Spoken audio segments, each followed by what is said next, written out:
जब जीव को मनुष्य शरीर में जन्म लेना होता है तो प्रकृति में वर्षा के साथ आता है,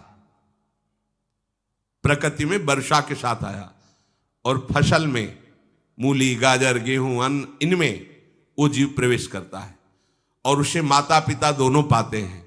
तो सप्तम धातु वीर के रूप में परिणित होता है जीव। वो वीर कण के रूप में माता के उदर में जब प्रवेश करता है तो एक रात्रि में मां का और पिता का, दोनों का वो जो वीर मिलता है, उस रज और वीर के मिलने से एक कलल सा बनता है। 5 रात्रि व्यतीत होने के बाद एक बुदबुदा सा बनता है। 10 रात्रि व्यतीत होने के बाद एक बेर की सी आकृति होती है। फिर उसके बाद उसमें धीरे धीरे मांसपेशियां बढ़ने लगती हैं। 1 महीने में उसके सिर निकल आता है, 2 महीने में हाथ पांव अंगों का विभाग होता है, तीसरे महीने में नख, रोम, अस्थि, चर्म, स्त्री पुरुष के चिन्ह प्रकट हो जाते हैं, 4 महीने में मांसादि 7 धातुएं प्रकट हो जाती है, 5वें महीने में चेतना जागृत हो जाती है। जैसे अपने चेतना, ऐसे 5वें महीने में गर्भस्थ शिशु की चेतना जागृत हो गई। जीव है पर चेतना 5 महीने बाद मां के गर्भ में जागृत। अब उसे भूख लगती है, प्यास लगती है, वहां की तापमयी जलन, पीड़ा, छोटे छोटे कीड़ों के द्वारा काटना। 6ठे मास में झिल्ली से लपटा हुआ मां की दाहिनी कोख में कीड़े की तरह तड़पता है। उस समय माता को कड़वे और खट्टे पानी की लालसा होती है, जिससे उसके अंगों में जाकर भयंकर जलन होती है। यह है भोग। वो कृमि कीड़े की तरह तड़पता है। मलमूत्र के गड्ढे में बीच में झिल्ली में बंधा हुआ वो जीवात्मा सुकुमार तो होता है, वहां के कीड़े उसे नोचते छोटे छोटे, वो तड़पता है। माता प्रसन्न होती कि जब बच्चा हिलता है, बोले है उसकी दुर्गति हो रही, वहां भयंकर कष्ट पा रहा है। ऐसा क्लेश होता है कि क्षण क्षण में बेहोश होता रहता है। माता के खाए हुए कड़वे, तीखे, गरम, नमकीन, रूखे, खट्टे, यही पदार्थ पाने की इच्छा होती है माता, क्योंकि उसको भोग भोगना है। उसके कोमल शरीर में भयानक पीड़ा होती है जब माता ऐसे पदार्थ खाती है। गर्भाशय की झिल्ली में लिपटा हुआ, आंतों और मलमूत्र से घिरा हुआ सिर, पेट की और पीठ और गर्दन एक कुंडलाकार, ऐसे कंकण जैसा, ऐसी आकृति गर्भस्थ शिशु की होती है। पिंजड़े में बंद पक्षी के समान पराधीन, ना तो वो हिलडुल सकता है ना बोल सकता है, बड़ा असमर्थ दुख को भोग रहा है। चेतना पूरी है। इसी समय भगवान द्रवित होकर उसे ज्ञान देते हैं, गर्भस्थ शिशु को, सबको। जे उसे ज्ञान होता है तो सैकड़ों जन्म के कुकर्म उसे याद आते हैं, सैकड़ों जन्म के। ओहो, ये मेरे कर्म का ही फल है, मैंने ऐसे कर्म किए इसलिए दुख भोग रहा हूं। बेचैन हो जाता है, कैसे निपट पाऊंगा, सैकड़ों जन्म के कर्म जमा है। अब महान अशांति उसके हृदय में, उस शरीर में भयंकर पीड़ा। कुंडलाकार शरीर है, हिल भी नहीं सकता है, बस कीड़े काटते, बड़ी तड़पन, बड़ी जलन, भूख प्यास की जलन। अब एक और भयानक जलन हुई, उसे स्मरण हो जाता है कई जन्मों के, सैकड़ों जन्मों के पाप कर्मों का। 7वां महीना आरंभ हुआ कि ज्ञान का उन्मेष हो गया। अब प्रसूति वायु उसे चला रही है, तड़पता है वो। सप्त धातु में स्थूल शरीर से बंधा हुआ वो जीव भयभीत होकर के पुकारता है, अगर कोई भगवान है तो एक बार मुझे यहां से निकाल दे। वो विनय करता है भगवान से, कोई अगर भगवान है जिसने मुझे इस बंधन में डाला है, एक बार निकाल दे, यहां से जाके केवल भजन करूंगा। हे प्रभु, मैं बड़ा अधम हूं। ये ज्ञान भगवान की तरफ से गर्भस्थ शिशु को होता है।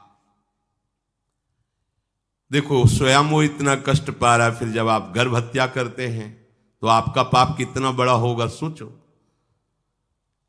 सब माताओं से विनय है, संयम से रहो, सावधान रहो। ये हत्या ऐसी नहीं कि तुम्हारे दान पुण्य से क्षमा हो जाएगी। ये जो भ्रूण हत्या है, गर्भ हत्या है, बहुत बड़ा पाप है। आप लोग अज्ञान के कारण इसको ध्यान नहीं देते, इसे खिलवाड़ समझते हो। कितना ज्ञान है। बेटी ही मां है, बेटी ही बहन है, बेटी ही पत्नी बनती है, बेटी ही किसी के जीवन को धारण करने वाली बनती है। और आपने गर्भ में देख लिया बेटी है, तुम स्वयं मां होकर उसका साथ दे रहे हो, उसका नष्ट करने के लिए। हमारी तो बात ही समझ में नहीं आती, क्या बुद्धि भ्रष्ट हो गई।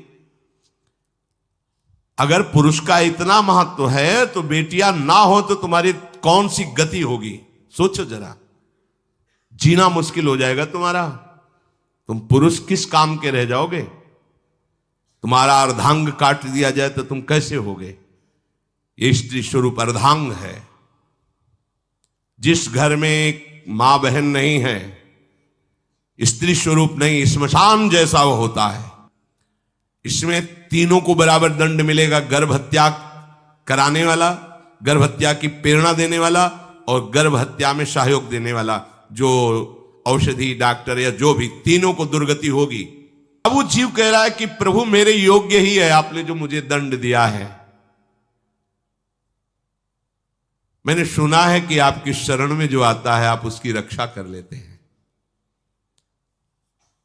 आपकी जो शरण में हो जाता है वो इस भूमि पर, भारत भूमि पर, विश्व पर निर्भय विचरण करता है। कोई उसे भय नहीं प्रदान कर सकता। प्रभु मैं इस माता के उदर में माया का रहस्य न जानने के कारण ऐसे कर्म किए कि मैं आ गया हूं। बहुत दुख पा रहा हूं। हे निर्विकार अखंड बोध स्वरूप परमात्मा, मैं बार बार नमस्कार करता हूं। प्रभु मेरे ऊपर कृपा कर दो, एक बार इस गर्भ से निकाल दो। मैं यहां से बाहर जाकर आपका निरंतर भजन करूंगा। ये वादा करके आए हम प्रभु से। सब आप अंतर्यामी हो, आप सब कुछ जान रहे हो। तीनों तापों की शांति के लिए भक्तजन आपका भजन करते हैं। मैं देहधारी होकर जीव माता के उदर में मलमूत्र से रुधिर की झिल्ली में फंसा हुआ माता की जठराग्नि के ताप से जल रहा हूं। प्रभु एक एक क्षण में यहां विकल होकर केवल इंतजार कर रहा हूं कि किस समय मुझे यहां से निकाला जाएगा। दीन बंधु, यहां से कब मैं निकलूंगा। स्वामिन आप बड़े दयालु हो। आप जैसे उदार प्रभु ने मुझ गर्भस्थ शिशु को ये ज्ञान दिया। हे दीन बंधु, आप अपनी कृपा से प्रसन्न हो जाइए। प्रभु एक बार निकाल दीजिए। मैं ऐसा भजन करूंगा कि दोबारा संसार के दुख में नहीं आऊंगा। कपिल भगवान कहते हैं, हे माता, वो गर्भस्थ बालक शिशु भगवान से प्रार्थना करता है। भगवान का आदेश होता है, तत्काल प्रसव वायु धक्का मारती है।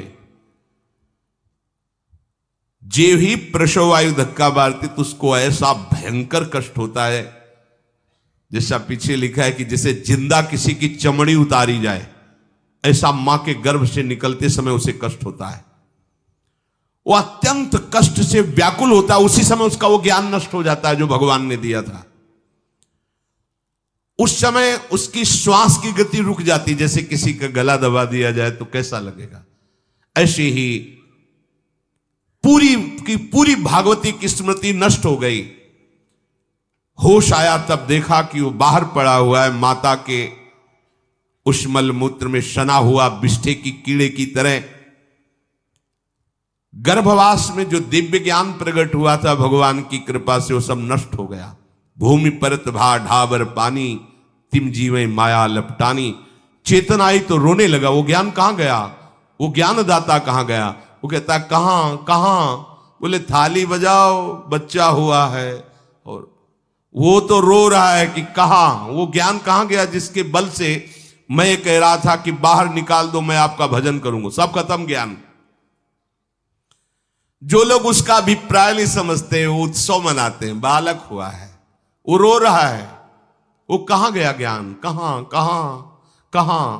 छोटा बालक यही रोक कहता, कहां अभी जो ज्ञान उत्पन्न हुआ था, जो अभी भगवान का बोध हुआ था, वो कहां गया, कहां गया।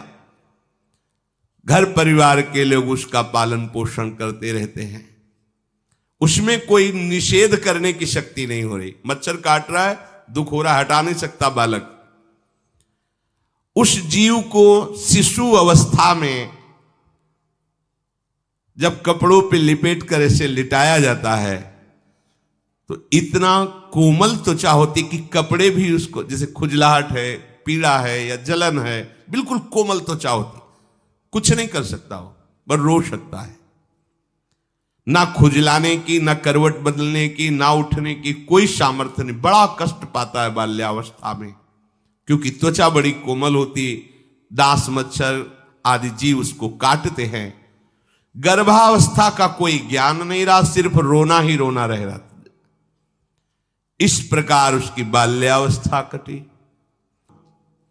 अज्ञानवश जब भोगों की प्राप्ति में बाधा पड़ती तो भयंकर वो क्रोध करता है, शोकाकुल होकर हिंसा कर बैठता है। जैसी घटनाएं सुनने को मिलती हैं, राक्षसी घटनाएं, ये भूत है जवानी का। जहां कामना में बाधा पहुंची, क्रोध में वो समझ नहीं पाता कि मेरे जैसा ही प्रिय शरीर उसका है जो मैं वर्ताव कर रहा हूं। जैसे जैसे देह बढ़ता जाता है, पुष्ट होता जाता है, वैसे वैसे भोग वासना और अभिमान बढ़ता जाता है। वो काम परवश होकर अपना नाश करना शुरू कर देता है। यौवन, वो फिर खोटी बुद्धि वाला वैसे ही पाप करने लगता है जिन पापों के कारण उसकी दुर्गति हुई थी, नरक आदि की, और मां के गर्भ में आया था।